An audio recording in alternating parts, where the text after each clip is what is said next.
জীবনে ভুল ডিসিশন নেওয়াও ভালো, জানো তো? ভুল ডিসিশন নিলে আমরা অনেক কিছু শিখতে পারি।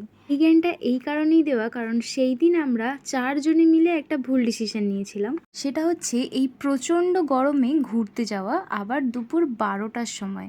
মানে পাগলও বুঝতে পারবে এটা ভুল ডিসিশন, কিন্তু আমরা বুঝতে পারিনি। হঠাৎ করেই প্ল্যান হয়েছিল আমরা পরেশনাথ মন্দিরে যাব। সকালবেলা বেরোনোর কথা ছিল 8টার সময়, কিন্তু আমরা বেরিয়েছি সকাল 10টার সময়। মন্দিরটা ভীষণ রকম সুন্দর, কিন্তু আমরা ভালো করে দেখতে পারিনি।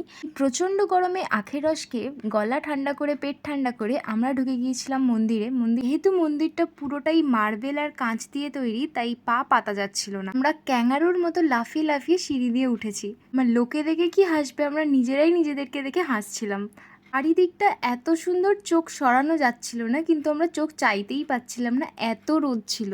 যেহেতু সকালবেলা এটা 6টা থেকে দুপুর 12টা অবধি, আর বিকেলবেলা 3টে থেকে 8টা অবধি খোলা থাকে, তো আমরা ভেবেছিলাম সকালটাই চুজ করা ভালো। আর যেহেতু আমরা এখানে প্রথম যাব, আবার সব মেয়েরা, তো ওই জন্য সকালটাই চুজ করেছিলাম। কিন্তু এত বড় মানে ভুল ডিসিশন নিয়ে ফেলবো বুঝতেই পারিনি। কিন্তু আমরা মেয়ে বস, বৃষ্টি আসুক বা তুফান, শীত থাকুক বা গরম বা এরকম তুখর রোদ, ছবি তো তুলতেই হবে, ওটা মাস্ট, ওটার জন্যই যাওয়া। ফটো একটাও ভালো আসুক বা না আসুক, ফটো কিন্তু তুলতে হবে। তাই আমি একটাও ডিপি দিতে পারিনি, এত রোদ ছিল। তার সাথে সাথে আমার ফোনটাও হট হয়ে যাচ্ছিল। তার সাথে দারোয়ান দাদা দিচ্ছিল তারা, বলে গেট বন্ধ করে দেবো যদি না বেরো, তোমরা আজকে এখানেই থেকে যাও। তবে আমাদের কিউট কাকু আমাদের গেটটা খুলেই দিয়েছিল, জানে তো থাকলেই মাথা ব্যথা খেয়ে ফেলবে। ঘাম মুছতে মুছতে ভাল লাগছে না ভাল লাগছে না বলতে বলতে সারা দিনের প্ল্যানটা সাকসেসফুল করতে আমরা চলে এসেছিলাম নন্দনে সিনেমা দেখতে। এটা ছিল আরও একটা বড় ভুল ডিসিশন। নন্দনে পৌঁছে তো গেলাম 1:30টার সময়, কিন্তু মুভি যে 3:30টের সময়।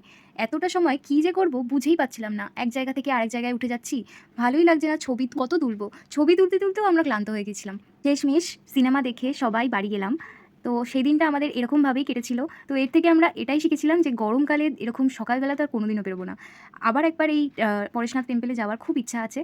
যারা যারা এই টেম্পলটায় যাওনি, আমি সাজেস্ট করবো তোমরা সবাই এই মন্দিরটা থেকে ঘুরে আসো, ভীষণ সুন্দর।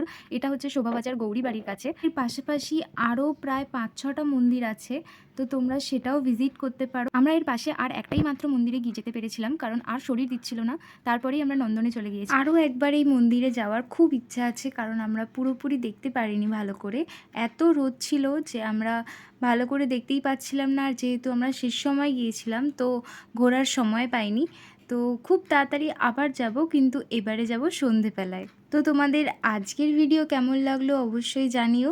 তোমরাও এখানে যেতে পারো, ভীষণ সুন্দর জায়গা। পরিবারের সাথে একটা সারাটা দিন কাটানোর জন্য তো খুবই ভালো। তো আমার ভিডিও যদি ভালো লেগে থাকে অবশ্যই একটা লাইক কমেন্ট করে দিও। আজকের ভিডিও এই পর্যন্তই, টাটা বাই।